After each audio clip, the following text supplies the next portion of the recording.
I'm going to call this to order now. I want to thank you all for coming out this evening to what will hopefully be the first of a series of panel discussions that we're entitling For the Beauty of the Earth. And this first panel is on the question of recycling here in Bristol and at King. My name's Samuel Weddington. I'm the pastor at First Pres right up the hill, and I'm going to be moderating.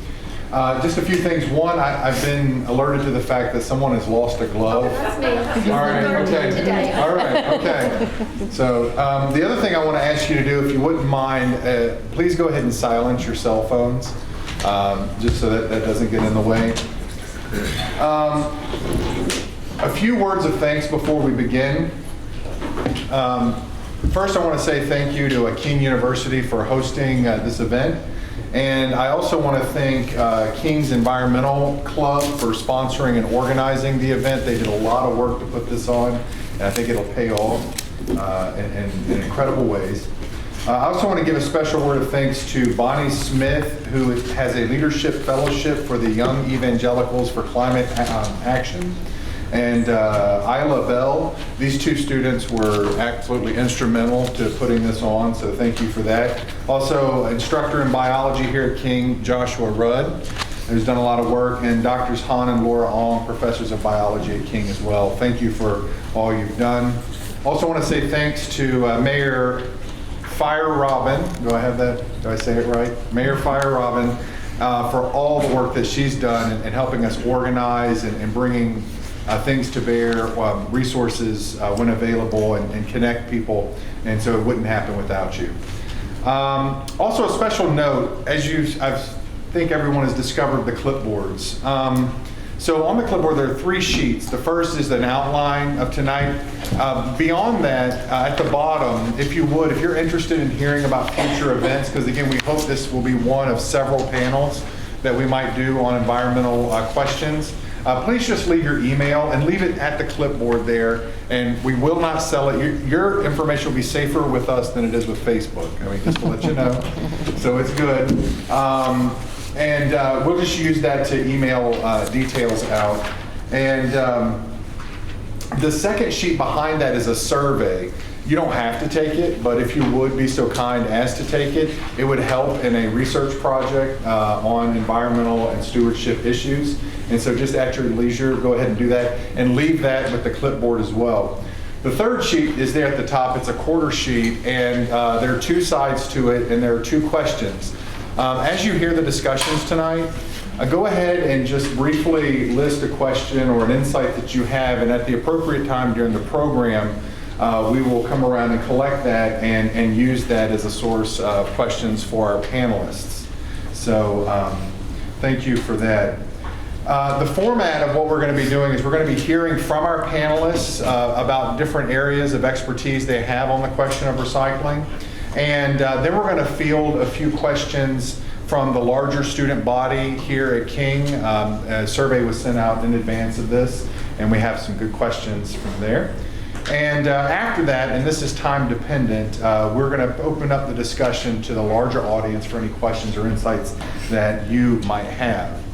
Now, to introduce our panelists, at my far left, your right, is Tasha Foy, and she is the co-owner of Revolution Recycling here in Bristol. And next to her is Wes Ritchie, who is the Public Services Manager for the City of Bristol's Department of Public Works. And next to him, we have Jessica Flagg, who is a Marketing Manager for Eastman. And then next to her, we have Joshua Rudd, who is an instructor in biology here at King. And with that said, I'm going to go over to Tasha and take a few, maybe about 4 to 5 minutes, and just give us some insights on the question of recycling here in Bristol. All right. My husband and I started a curbside recycling service in Bristol about 9 years ago for convenience. Recycling was available at drop-off bins, around the community, but many people don't recycle because it's not easy. It takes time, it's energy, you're busy, people have a lot of things going on in their lives. So we started this business out of convenience. Over the past 18 months, it's become more of a necessity in some areas as the cities have pulled the drop-off bins. Bristol, Virginia has pulled all of their drop-off bins except for cardboard.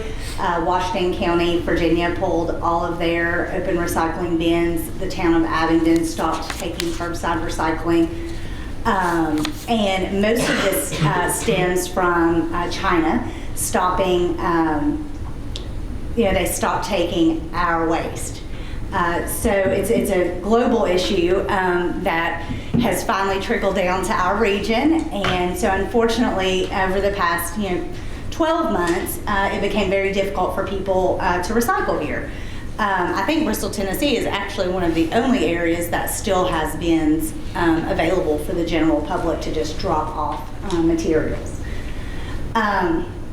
So we've been able to be flexible and move quickly when companies have shut down where we were taking materials, and that's kind of one of the, I think, biggest concerns that we have as a small business as these as the big guys shut down and it trickles. It gets harder and harder to find sources for the material. Obviously, if we don't have someone to take the recycling, then we're stuck with it. And then it goes to our landfills, which are in no better shape. So, that's been from our end, we're the service provider. So we aren't actually processing the recycling, we're the service provider trying to make it easier for our community to recycle, which obviously would encourage rates to increase. Some of the bigger challenges that we face other than sourcing is contamination. That's something that we need to educate community on. If it's plastics 1 and 2 are all that's acceptable. And there's styrofoam and candy wrappers and yogurt cups and things in there that aren't allowed, then it gets refused. When you take it to the recycling facility, and then it ends up in the landfill again. So there's a lot of challenges, with recycling, and the more difficult that it gets, the challenges become greater, and we have to become more and more educated and educate our customers and our communities to make sure we're doing it correctly. Is that what you were looking for? Sure. All right. Next, we have, again, Wes Ritchie from the City of Bristol. Hi, thank you for having me here tonight. I'm going to tell you a little bit about what the city has to offer as far as recycling goes, and a few of our challenges that we've been having. We currently have 4 drop-off centers located in the city limits. The first one is behind Holston View Elementary School, just up the road on King College. The second one is at DeFreeze Park on 5th Street. That is soon to move, so I'll go ahead and announce that, to 101 Blackley Road, just around the corner, to a newer facility that we're currently building. The third one is located at 2972 Broad Street, and the fourth one is at Avoca Elementary School. These sites are unmanned and open pretty much all the time for Bristol, Tennessee residents to use who want to recycle. There may be a few exceptions to those times for school events when the driveway could be shut down, but for the most part, you've got all the access you need to take those. Tell you a little bit about what we take there, and we have compressed a little bit on what we want. We want basically the big 3, corrugated cardboard is good, 1 and 2 plastics only, 3 through 7 are a no-go now. So only 1 and 2s. And paper, mixed paper is fine. I think the market is still pretty good for paper at this time. Each year at these sites, we collect approximately 800 tons. So that's a pretty good number for a diversion number at keep that stuff out of the landfill. A couple other services we do provide. We do have a curbside electronic recycling program for your televisions, computer monitors, printers, things of that nature.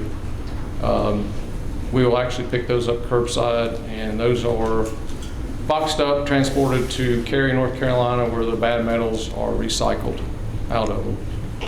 The city also will pick up tires curbside at your house, and those are crated up and transported to Washington County, Tennessee for recycling.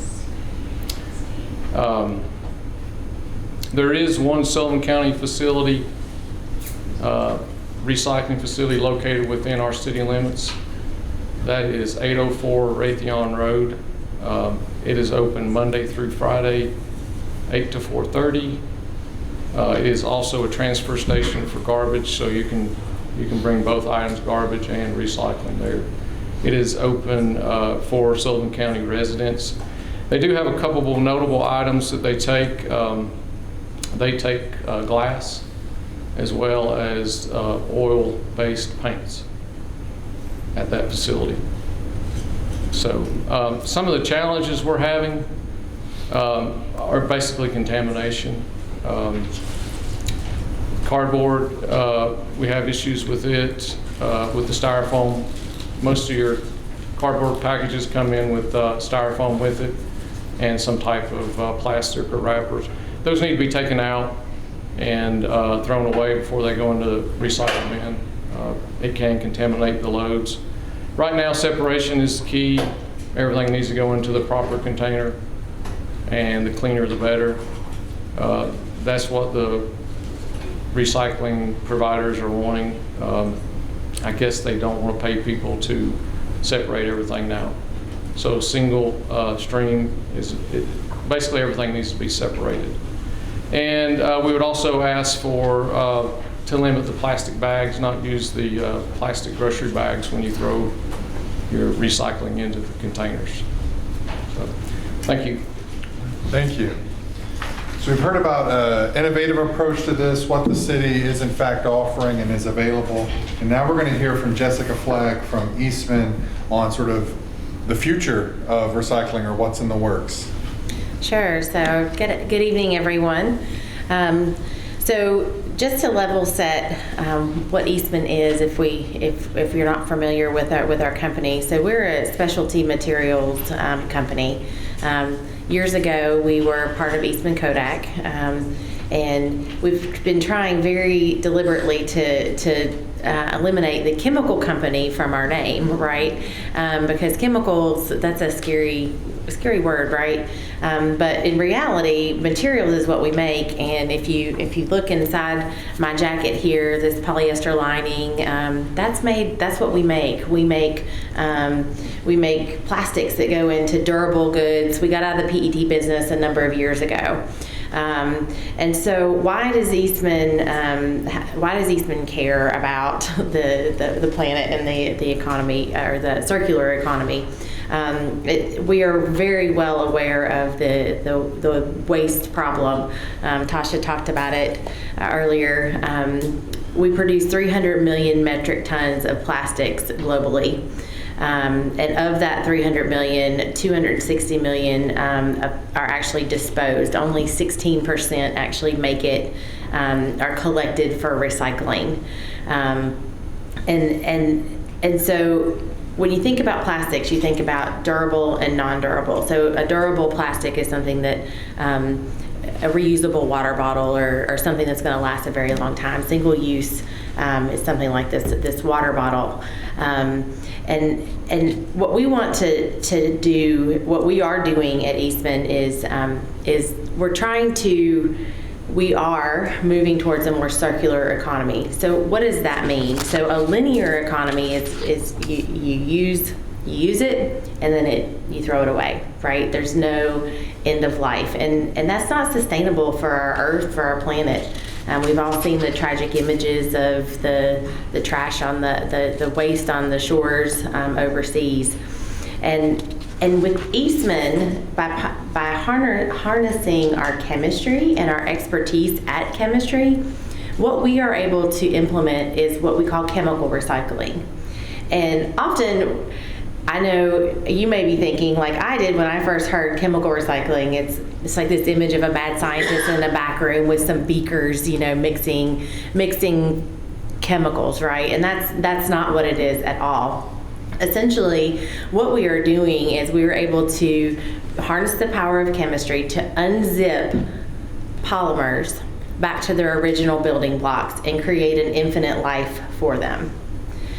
And so we are just as concerned as the rest of the world, right, with this waste plastic problem. And consumers are starting to demand that their products be made with recycled content. And therefore brands are setting these very audacious goals that their materials are going to contain high levels of recycled content, and they don't know how they're going to get there. So what Eastman is able to leverage is our polymer science and our expertise at chemical recycling. So mechanical recycling is what Tasha and Wes have talked about, and typically what happens when that waste plastic is collected, it's washed, it's chopped up, and it's turned into another product. And the properties of that plastic, if you think about, you take this, when we recycle this water bottle, it can get turned into a plastic bag, a grocery bag, right? And the strength of that plastic diminishes with that recycle. And then you might be able to take that plastic bag and turn it into a park bench. But at some point, the life cycle of that polymer becomes so, or the strength of that polymer becomes so depleted that it doesn't really add value anymore. What we want to do when we are doing chemical recycling is we are converting these plastics, these polyesters, back to original polymers, right? The original building blocks that you cannot differentiate from if we were to make it from virgin materials, right? So we're using waste as feedstock to create prime materials, creating an infinite loop.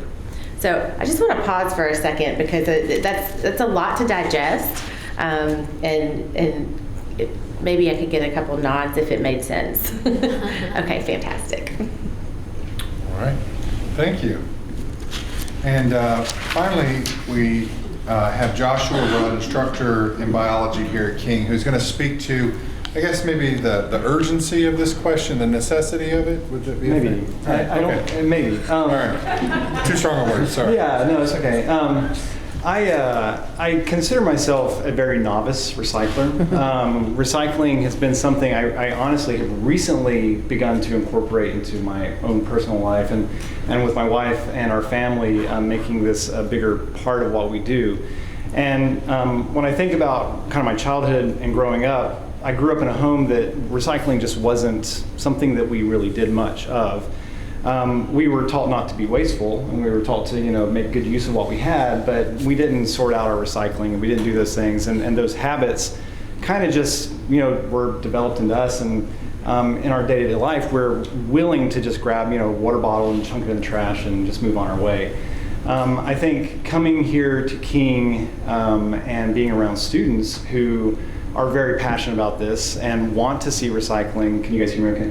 Want to see recycling on a much bigger scale, and then actually kind of getting asked by some students to kind of mentor an environmental club is kind of like a convicting moment, like, yeah, let's recycle, guys. Let's do this. So I have friends that are dedicated recyclers and are very good and diligent about what they recycle and how they do it. And it's been a learning process for us, and I think we've made quite a few mistakes when it comes to contamination and what we put into the recycling, and we've kind of learned this stuff, and I think that it would be easy for us to kind of get discouraged and be like, this is just too hard, and just kind of put it aside and be like, we'll just go back to those other things. But I think the more you practice it, the more you do, the better you get. And as a scientist, especially teaching a course like ecology, and we're going to be offering environmental science next semester, we're teaching these things, and we see more and more that something like recycling has a global impact that you may not be aware of here in East Tennessee, but there's some effect occurring somewhere else in the part of the world that you may not understand when all this stuff is going to a landfill or it's not being recycled. So there's this kind of maxim in ecology. I teach my students about this in ecology class, that everything goes somewhere. You cannot just assume that, because you don't see it anymore, objects have permanence, right? And this is something kids learn early on. Because it's gone out of your field of view, it's not gone for good, and it will play a role in the environment in the long run. Another thing we talk about is how you really, when you do something environmentally or ecologically, there's never just one outcome. There's always going to be some chain reaction, and sometimes you don't even know what that's going to be until it's too late or it's already happened. We see this in losing species diversity in certain areas, and all of a sudden, there's this chain reaction that is devastating for an ecology of an area. So when we make decisions to not recycle, there may be an outcome that is unforeseeable at this point in time, and it may be irreversible at some point in the future. So, we need to kind of be acting a little more proactively in our recycling efforts. The other aspect of things is kind of my commitment spiritually. I do believe that we have a stewardship responsibility for the earth, and I think that's easy to say, and I think sometimes people will look at the Bible and say, but we also have dominion over the earth, and we can kind of do what we want to do, and it's destined for destruction anyway, so what's the point? But I think another aspect of this is we're commanded to love our neighbor, and when we aren't being responsible for the earth, it does have a negative impact on people that we may not know, but there is, it's not loving our neighbor when we're not doing things that we could be doing environmentally. So that's kind of my perspective on things. And again, I don't know if you're like me, someone who is new to this and maybe apprehensive about recycling, but I think it's a worthy challenge for us all to be pursuing. So, thank you. We have a few questions, but before we get to that, I want to ask some of the student helpers that we have, if you would go around and start collecting the questions and bring them up to me. And I'm going to start now with the prepared questions we have from King students. And I'm going to direct this question, and it's really sort of a compound question, to Tasha and Wes. And you have answered this in part, but just reemphasizing some of the elements of the question or in the answer, because it came up a lot. And the question is, again, where can we take our recycling locally? So just reemphasize the places. And here was the other one. Where do we, or how do we know where it is really going? How do we know that what we drop off in recycling isn't ending up in a landfill? So I can speak to where I know we take things. Okay. So first of all, we're a curbside service, so we come to you. So that's part of what we do. On the Virginia side of town, since they aren't here, I can tell you in the city of Bristol, Virginia, they have cardboard bins available in several locations that is listed on their website, which I think is cityofbristolva.org, but don't quote me on that. You can Google it. Washington County, Virginia has no public recycle bins available, open. So Wes can reiterate the Tennessee side ones in a moment. But as far as where everything goes, that is something that's been changing for us so rapidly over the past 12 months. Carter County, Tennessee has actually a really fantastic setup. They actually had a structure fire in August and are not reopened until the end of November. But when they do, we will reshift all of our materials back to Carter County, Tennessee, where they actually sort, bale, and sell the material to a company out of Knoxville called Westcroft. They have a fascinating website that shows their whole process, and it's actually very interesting if you're so inclined. That is one of, so we feel very confident in working with them and the materials going to Westrock because they actually process it there. They actually recreate it into the new materials. So we feel very good about that. until Carter County is back up, we are right now taking everything to Galax, Virginia, which is a tiny little spot in between here and Roanoke, which is interesting. That is where it goes, but that was the closest option for plastics. So that's where it's going, and they do the same thing that Carter County does. They bale it and then sell it. They sell it to a group out of Roanoke. So we're kind of a middleman, so to speak. We pick it up and have a gentleman that sorts it all into the ones and the twos and the papers and the cardboards, and then we pass it off to the material recovery facility. I'll reiterate those drop-off centers.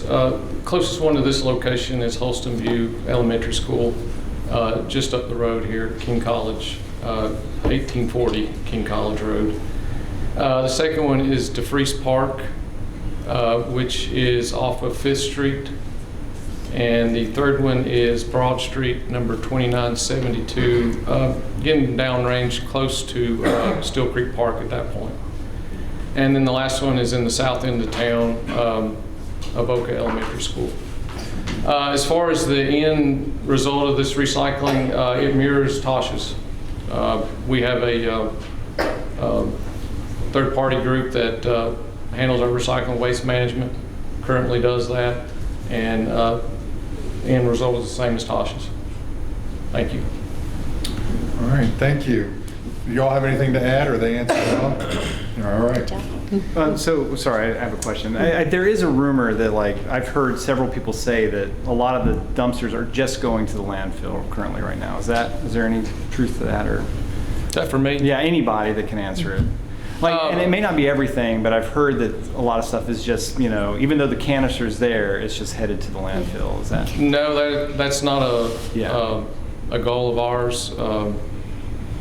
That is possible if it's contaminated badly. And that was what I was going to say. I've actually spoken with folks at Waste Management, and there's another group, Republic Services, that provides recycling bins in different municipalities. And both of those companies have told me that they actually have their own facilities where they take it back to, and if it's clean, it's baled, and if it's not clean, it's not. So that goes back to that educating the community that we talked about earlier. It's really, really important. We've laughed before. We've gone to a bin and there's been a toilet in it or a sink in it. And those are the things that they will ruin recycling. I mean, the contamination is what has to be under control, because the municipalities, none of the municipalities, Tennessee, Virginia, no one, they can't employ someone to sit and pick through every item in a dumpster. We're a much smaller scale, so we employ someone to do that, but if we had 800 tons coming in, we wouldn't. That's not something that we would be, able to manage. Yes? Well, I was going to say, to that point, are there degrees of contamination? Everyone that we work with tells us they will accept a 10% contamination rate. And they can tell pretty quickly by just looking at it.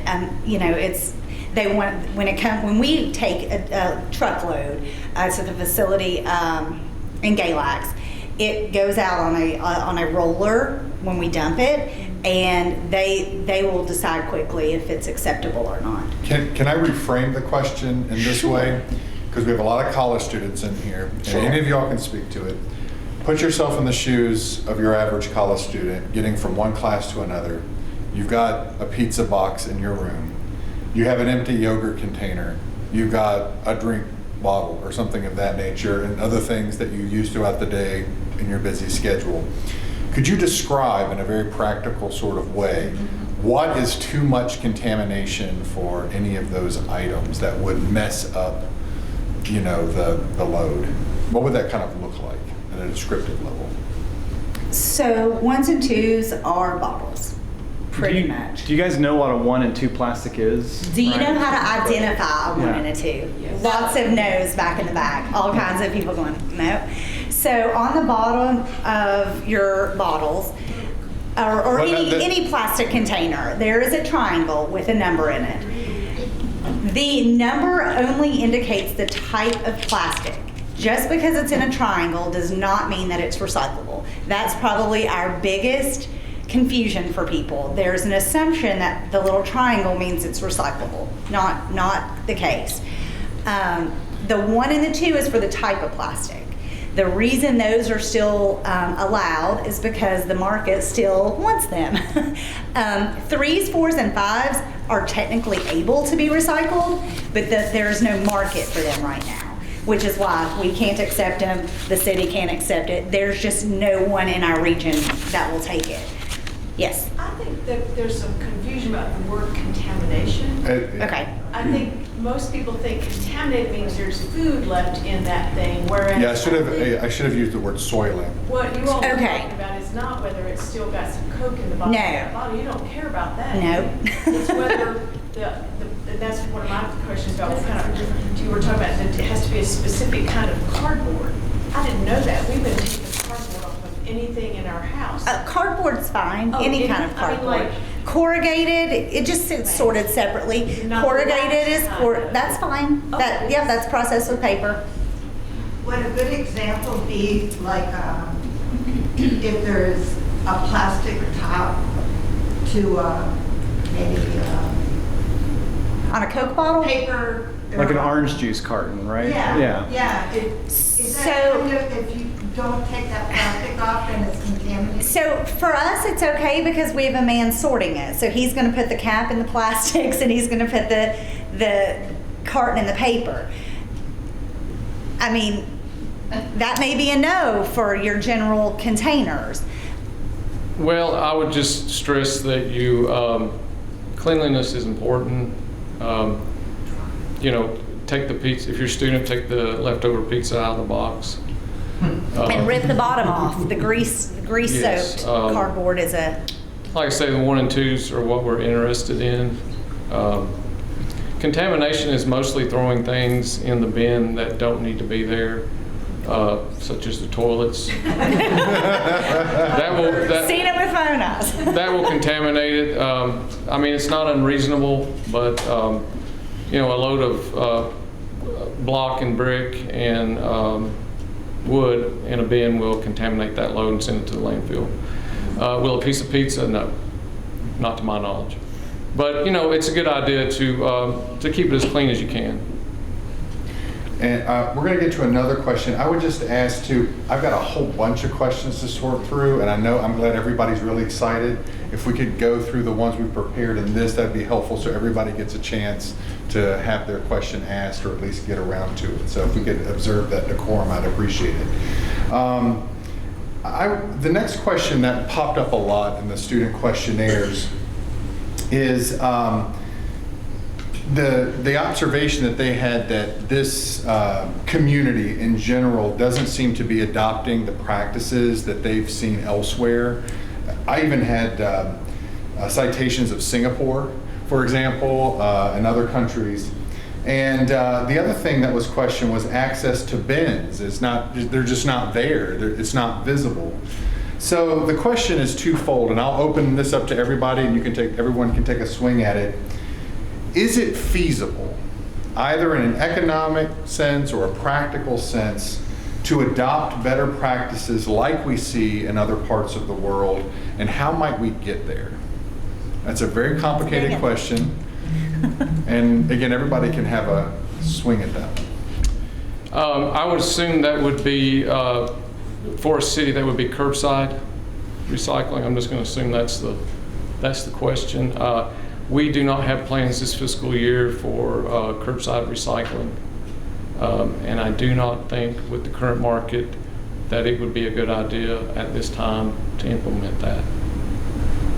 And what was the second question? Well, again, if it were feasible, and it sounds like you're saying it's not, how would we get there? What would make it feasible to adopt some of these practices? I think the markets would have to improve greatly, and the use would need to be there also, and the willingness to pay for that as a service. It will not be free. Yeah. So from an Eastman perspective, one of our biggest challenges is our technologies will allow us to take virtually any type of plastics. So the challenges that they're talking about from a mechanical recycling perspective, the contamination and the mixed plastics, our solutions can solve that problem. They can solve that challenge, and we would love to be able to take all of the waste, and we have capacity to do that. What is missing is the infrastructure right now, today. And so we are actively working with waste management companies and other companies throughout the value chain, as we call it, to establish that infrastructure to take back these waste plastics. And so it's not cheap, it's not easy, but it's a necessity, because as we've heard, the market, we've got to take it somewhere. Landfill and incineration is not an option, and the ocean is certainly not an option. And also students here on campus, as much as we want, the King to be a part of the community and our students in the community getting to know each other very well, and I appreciate all the community members that are here, King is kind of insular, right? We have this, boundary that our students live on most of the time, and King right now doesn't have the infrastructure, and we don't have an active recycling program, and so that's where I think a lot of students are missing that. And we have students in the environmental club who are very serious about this, but they get stretched thin trying to do recycling on the whole campus. And so we did a recycling program a while back, made recycling cans. Actually, those two blue ones over there were part. We had 10 or 12 of those around campus, and maybe 3 students trying to empty them all. And they were filling up faster than they could empty them, and we had grumpy, facilities folks contacting us, like, who's responsible for filling this up? And they're wonderful, great people, but we're making a mess kind of in not getting our cans emptied as fast as we need to. And so, I think this infrastructure question is a big thing. And when you guys talk about markets, is that just a demand for these recyclable products? Demand for the material. So one of the things that we should look for as consumers is eco-labeling. And I don't know if you guys are familiar with that, but companies will pay to have labeling put on their products that say, Energy Star rating, or this is made out of recycled paper. And if you put your money in those materials, that helps to generate a market for these things. And so being intentional about the stuff that you buy, it might cost a little bit more, but if you want to create the markets for these materials, then you go out and you buy things that are made from these materials, right? And that boosts the demand for recyclable stuff, and it just helps to propagate the system. Aluminum cans should be, I think the stats are, if you recycle an aluminum can, you save 95% of the energy in producing a new aluminum can. Like, the material in that goes into a new can or something else. Quickly, less than 60 days usually for an aluminum can to get back. Yeah, and so it makes total sense to recycle aluminum, but you just got to make sure that you're using your dollars to send that message to companies that this is a desirable thing that you want to see. So. And I'm going to follow that up, because we had a question along this line. And the person writes, I thought mixed metals, even containing steel or maybe aluminum, things of this nature, were the easiest to recycle. But evidently, the city, or not just the city, many places are not taking this anymore. Can you explain that dynamic? Is it just market driven, or? Bring it on. That is the only thing we still make money on. Okay. Literally, the only thing that still has a market that pays is aluminum and metal. Okay. Plastics, we have to pay them to take them. Paper and cardboard are a lot. Metal is the only thing that's still positive. And it actually is infinitely recyclable. It doesn't break down in its integrity each time that it's recycled. So truly, if you have a choice between a can of soda and a bottle of soda, pick the can every time.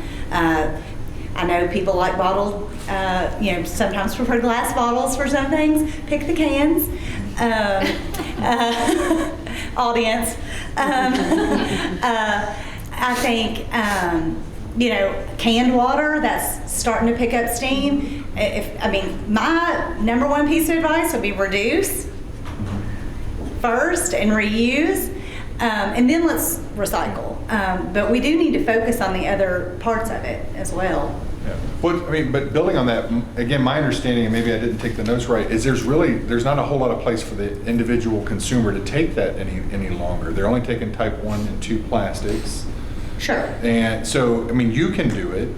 Right, and that's why we're still in business, Okay. when when a lot of the other people have stopped. It's the way I've tried to explain it is, for example, Washington County and City of Bristol, Virginia, and Abingdon all stopped completely. Yeah. They just pulled it. We're able to continue doing it because we have a service fee. We come to you, we pick it up. That service fee is what keeps us alive. The municipalities can't, they could, I guess, but they aren't charging a service fee. They're putting those community bins out, Okay. as a courtesy. And so I think they were losing money. Okay. And, Bristol, Tennessee is a little bit more able to afford that, I guess, than the Virginia side.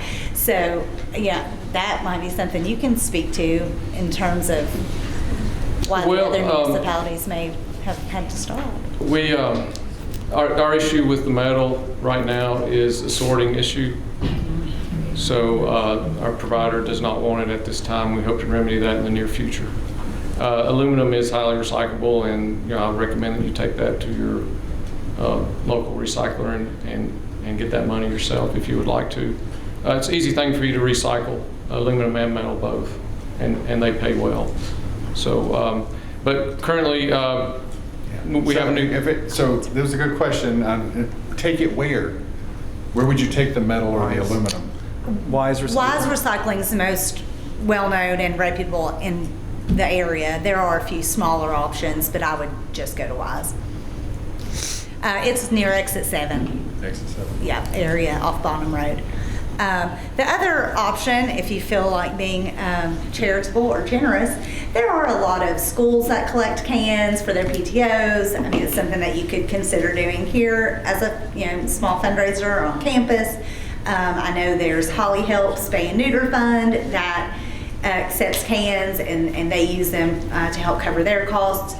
So, there are some options. I didn't realize that Bristol, Tennessee was not taking them, so. Okay. Anybody else want to chime in on this one or move on? All right.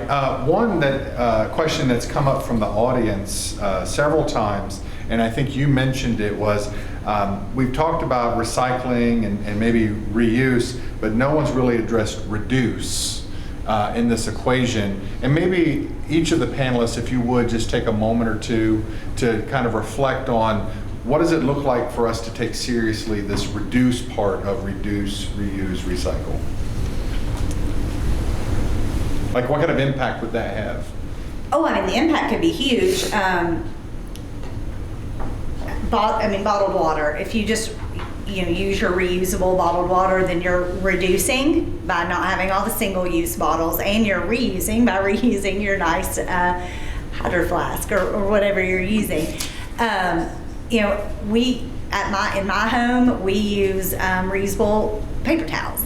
They're little Velcroed together. They look like paper towels. They'll fit on a paper towel holder, and we use those, and then I wash them and we use them again. It's farmers market in Knoxville. So there are lots of things out there that you can use. It's also, I'm pretty certain, less expensive to buy those things that you reuse over and over again. There are a lot of opportunities. You just have to look for them. And you find those. But truly, if everybody in this room was using a reusable water bottle, thousands of bottles would be saved just from the 50 or 60 so people in this room. If you go through 2 or 3 a day, that would be a very quick impact. Well, I would echo those same sentiments that Tasha did. You just have to really reflect and find your own way to reduce everything from a coffee cup, using a using a styrofoam coffee cup. It's just an example. We also pick up your garbage at your house in Bristol, Tennessee, as well as your bulk items and trees. So, we see a lot.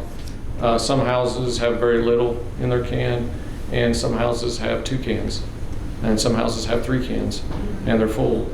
So, everybody's different, and some people do a really good job at that, and others don't. And a lot gets thrown away here, and bulk items as well, everything from mattresses to wood items. So it's busy, and there is a lot. So I would just say try to reduce as much as you can in your own way. Yeah, I think it starts with education, and so kudos for being here tonight, and awareness. I know when I started in this role, I've become keenly aware of the amount of plastic that we and just what we consume, right? And so part of it is I challenge myself, right? Am I really thirsty? Do I really need that water bottle, or can I wait? So I challenge everybody to take a day and just kind of make a mental tick list, right? Kind of hold yourself accountable. How much are you using, and could we reuse it? Or to Tasha's point, there's lots of products on the market. Instead of using plastic Ziploc baggies, I've found some reusable Ziploc baggies to pack snacks in. And you think about, okay, that saves $30 a month, right? If you use a plastic bag every day. So just little things. And I know is that for college students, it might not be as convenient. We are a convenience-driven society. But at what end, right? I think 1 square of toilet paper, guys. 1 square. No, I think I was shocked and surprised when we started recycling how little trash was actually going into our trash every week. And like our paper can that we have next to our trash can, it fills up with junk mail, right? So all this stuff we get in the mail, and we just drop it in there, and then we go dump it in the paper recycling thing. And it doesn't. Sometimes I let that pile up, and sometimes my wife says that should have been emptied 3 days ago. And but we're doing this stuff, and it's amazing the amount of recyclable waste that isn't going into our trash can now, and it's startling in a way. And I think we do live in a society and in a time where single-use products are at their peak. Everything is single-use. We have water bottles here, and I think at times it's appropriate to use these single-use items, their convenience and their availability for something like this when you're trying to provide water to a large crowd. And there might be other ways to do it, but I think take your water bottle home and save it and use it 2 or 3 more times, right? And then recycle it, and you've used it a couple times. So it can be something as small as taking that disposable plastic bottle and using it a couple more times. I took some students to a conference, not a conference, but a lecture out at ETSU, and one of the students got a plastic fork, used it to eat their food, and then wiped it off and stuck it in their pocket. And I was startled, and I said, "What are you doing?" And she said, "I just refused to use this one time." And I thought that was very admirable. I was impressed by that. I don't know, some of you guys are looking around, maybe you have friends that do that. I don't know. But, taking this bottle and using it again, or using a plastic fork or spoon a second time before you throw it away. Little things like that have a big impact. So there's lots of areas where we can reuse. Use a cup instead of something throwaway when you have the chance. But also, use the throwaway things wisely. With this lecture that was out at ETSU, he was talking about how plastics aren't the enemy. They save lives and they do wonderful things. It's just our misuse of the plastics that's the problem, and the overuse at times. So. We're coming up near the end of our time here, and there was a second round of questions for the audience. And the question was, what could we do as a community to make recycling easier? Now that was the question. And over again, almost to a one, what was brought up was the need for education. And again, we're gonna have a rapid fire round here just so we review here in a second. Types of things that can be recycled, how to do it, this educational knowledge bit of it, and then also the question of access. if you could just speak briefly to maybe things that you've done or thought about doing or things we might do to increase awareness or education generally about this topic from your own vantage point. I think part of what makes it difficult is even the two of us sitting right here, we have different rules for what we accept. Because of different circumstances. There's, unmanned bins that anybody can go throw things in, which need to have a little bit tighter rules probably, so that you hopefully decrease the things that shouldn't be there. And then we're able to be a tiny bit more flexible because I have a person that, actually physically sorts through everything. I think that's the case everywhere. I will see things posted online that say, 10 rules for recycling, and half of them don't apply to me or our business because, it says not to, you can't do this, but we say it's fine. Or they say this isn't okay, or, So I think that's part of the challenge with educating is I can educate people on what we do specifically, but I can't educate widely as to what the city of Bristol, Tennessee is willing to accept, or what is okay in Johnson City or Kingsport, or, so I think that is one of the greatest challenges as a specific. But from a broader look, I think we have to start small, like young. We need to start with our little ones. Mine have known since they were a couple years old what goes in the recycle bins. Obviously, that's because it's something my husband and I are passionate about. But if we can translate that to all the little kindergartners in Bristol somehow, if we, I have always wanted to create some kind of a in-school educational program. I think something like that would be an awesome way in our community, because it's going to have to start with young people, and I mean really young, because if you train them in that way, then you have a much better chance of it sticking. Excellent. Well, we are currently starting a campaign really to try and educate citizens better on recycling as a result of the issues that we're having with contamination. And I think, in my opinion, just simple, keep it simple, easy to understand. 1 and 2 plastics only, cardboard and paper, and recycle as much of that as you can. If we get the metal cans back, we'll add that, and recycle as much of those things as possible. I'm hopeful for the future. A few years ago, these contamination issues didn't really matter. You could just throw things in there.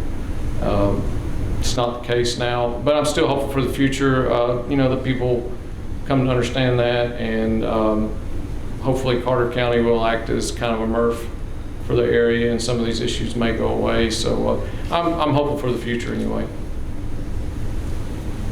I'll echo that hope. We're hopeful that we can take it all someday. I think from an education standpoint, absolutely keeping it simple is critical. When you start looking at the future, and when we start thinking about chemical recycling, that just adds. It's confusing enough. Mechanical recycling is confusing enough. So add another layer of complexity on there with chemical recycling. I think the industry, the plastics industry, and the materials industry have an obligation to some consumer education. So personally, I would, as a human, would love to see the industry do that, and hopefully it could maybe provide some influence. Can I ask one follow-up question Sure. on that? At Eastman, is there an attempt to sort of standard, we have type 1, type 2, type 3 to type 7. Are there industry attempts to sort of streamline or pick 1 or 2 types and then just most uses really eliminate the complexity, Yeah. and let's stop using other types? Is that sort of Yes. So we have 2 different technologies. One is carbon renewal technology. The other is advanced circular recycling. Carbon renewal, we could take just about any type of material. So it would eliminate the confusion. It would eliminate, now, again, remember, we have to have the infrastructure and the wherewithal to be able to collect it, process it. So that's what we're working on. Advanced circular recycling is polyester waste. We've announced just last week that we have a partnership with a company where we're taking back polyester carpet that gets chopped back up and fed through our process, creating an infinite life. So imagine the tons and tons of carpet that go into a landfill every year. It's bulky, it's big. We are creating infinite life for that material. The vision and the goal is that we'll be able to take 1s, 2s, 3s, 4s, 5s, 6s, 7s, and we don't have to worry about sorting it. But there's an interim step before we get there, and we all have to do our part. Shag carpet everywhere. Education. Educating. I think one of the things that I'm learning, this is an educational experience for me, and like I said previously, I could beat myself up over the stupid things I've done when it's come to recycling. Like I think I threw some big bags of, not trash, but like all my plastic was in a bag and I threw that in the dumpster, and bags are a no-no in the dumpsters from what I understand, correct? Yeah. Jams the machines. Huh? Jams the machines. Yeah, and so, I made that mistake several times, and what I put in there, like, I put 5s and 3s and stuff in there before I realized, it's just 1s and 2s. And, I also know people get upset when they realize I can't recycle 3s and I can't recycle 5s, and I think it's just relax and enjoy what you're doing, and when it comes to recycling, and realize that, well, I can't recycle everything, I'm going to do what I can. And if you don't recycle 100% of everything that you are able to recycle, just do what you can. Don't ridicule people if you realize they're not recycling at their maximum. Let them feel like you're not. Act without pretense in the whole thing, and just be an encourager, and look for opportunities to do it yourself. Be a good example. And some of the recycling initiative that I've taken on in my life has come from good role models that I've seen in other people, right? So friends that are dedicated to it, and I didn't jump right into recycling as soon as I knew that was important to them. And if we went and visited them at their house, I'd say, what do I do with this? Or pretend like I was going to go home and recycle it myself. I'll just take this, this bottle home and do it on my own, and then throw it away when I got back home. Sorry.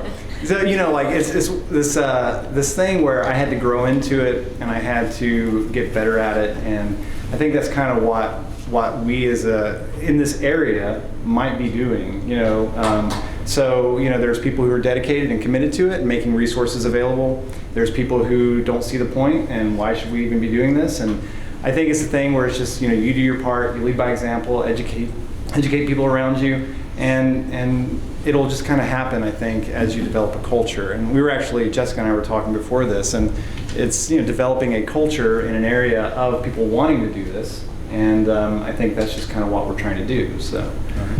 All right, so if you would pass it down to Wes, this is rapid fire and we'll end, okay?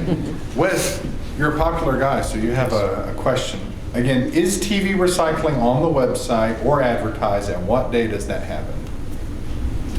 Well, most people put that out to the curbside, and it's collected usually the day after your garbage. We don't have a dedicated vehicle for that, a dedicated employee or a dedicated truck. So the employees write those locations down as they pick up the garbage, and we go get it the next day. So in essence, if your garbage is picked up on Monday, we'll get your television on Tuesday. All right. Another quick question, anybody who wants to answer it. Straws, type 1 or 2 plastic, or none of the above? It's not, so straws are not recyclable. They're trash. They're trash, all right. How to recycle shredded... I will add, Eastman is working on a biodegradable straw. Okay, all right. There are paper straws, Yeah. so yeah, I guess. Also, how to recycle shredded paper. Does it make a difference that it's shredded? We accept shredded paper. Okay, but not in the bins I don't for the know. city? Do Do they the accept city it? bins accept shredded paper? I don't know of any problem with shredded paper. Okay. And again, any distinction in cardboard? All cardboard is recyclable. Is that right? So for us, yes, there's Okay. corrugated cardboard, Uh-huh. which is your Amazon box or whatever, and then there's paperboard, which is your cereal box, or that. It's all recyclable through us. Is it? Yes, I call it corrugated cardboard, and that's the most desirable, is the thicker cardboard, but there is no issue with a cereal box. All right. And then just to reiterate all three of these, the city accepts type 1 and 2 plastics, but you have the capability for other types, or no, just 1 We're and 2 just for 1 and 2 everybody? as well, yeah. All right, 1 and 2 plastics, that's on the bottom, and it's right in the center of the little... Of the little triangle, yes. All right. And what can you do with plastic bags rather than, if you can't put them in the recycling? Is there something you can do with like shopping bags? So we actually, in our warehouse, they sort them all, save them all, and we take them back to Food City, who actually does recycle them. So if you don't have our service, collect those, reuse them. I mean, I use them around the house for a lot of things. I specifically don't take reusable bags every once in a while, so I'll get a stash that I can use for just different household uses. So reuse them first. And then you can drop them off at any Food City outside. They have a plastic bag recycling. Or Kroger. Kroger does too. Walmart. All right. But I have to say, Okay. or you said use it for, there are signs outside of every grocery store that says, did you bring in your reusable Yes. cloth bags? I never see more than one person that does that. I keep them in the trunk, but I do like the disposables every once in a while for household use. Oh, Margaret keeps fussing at me because I'm like, but they do. So all of basically almost anywhere that you get them, the Food Cities or the Walmarts, they have a bin out front. And the reason that you can't throw those in to the big containers is because they actually clog up machines. They tangle up the machines. So that's why they don't want them in there. Final question for Josh. Several people asked about King students. They want to recycle. Just a few tips and tricks, and you could even plug Epic here if you wanted. So the Environmental Club hasn't gotten recycling back out this semester, and there's not been a lot of stuff going on. But we do want to see that. But we try to get more volunteers to be part of the recycling effort, but it ended up just being like 2 or 3 students, and they were recycling everything, and it got to be too much for them. I know several of the sports teams, like soccer was responsible for an area. Ryan Boer, the men's volleyball coach, he has probably the most active recycling program on campus, and it's in this building. You probably saw some recycling cans coming up the stairs. He has his players, men's and women's volleyball, doing a lot of recycling. So students come and go, and their focus is on their coursework and their classes and everything, and it's hard to maintain a student-led program. King's not at a point right now where I think we have the resources to put a lot of effort into a dedicated recycling program. So really, if students are passionate about it, start recycling in your dorm room, right? So make a point to say, I'm going to recycle stuff, hang a bag on your doorknob in your room that says this is where all my recycling is going to go, and I'll take it to some place to drop it off, right? Then organize a haul, say, okay, as a haul, we're going to recycle. So here's our can. We're going to take turns emptying this. Work departmentally. We have some recycling cans in the biology floor in Whitehall. They're getting pretty full. Maybe I should go empty those, but do it departmentally. Do it clubs. So environmental club doesn't have to be the only club recycling on campus, right? So. Any organization or group can do their own recycling effort. I think we maybe talked on the phone once about trying to get some containers here on campus, and just finding the funds to do that would have to be, I don't know where that would come from at this point in time, but that would be great, getting pickup where students knew this is location, you go drop all your stuff and someone will come pick it up for us. So it's been an effort multiple groups have tried to tackle. I think it really starts individually, and then it kind of grows from there. Well, something else you may try is just do one item at a time. Focus on one thing at a time, and then maybe you can get more involvement by, let's just focus on our water bottles. Let's just focus on soda cans. Let's just focus on. Sometimes that makes it easier for people to grow into when you just start small, and then you don't run the risk of contamination if everybody's focusing on something specific. Just a suggestion. Well, we have run out of time. I want to thank our panelists. We can give them a round of applause.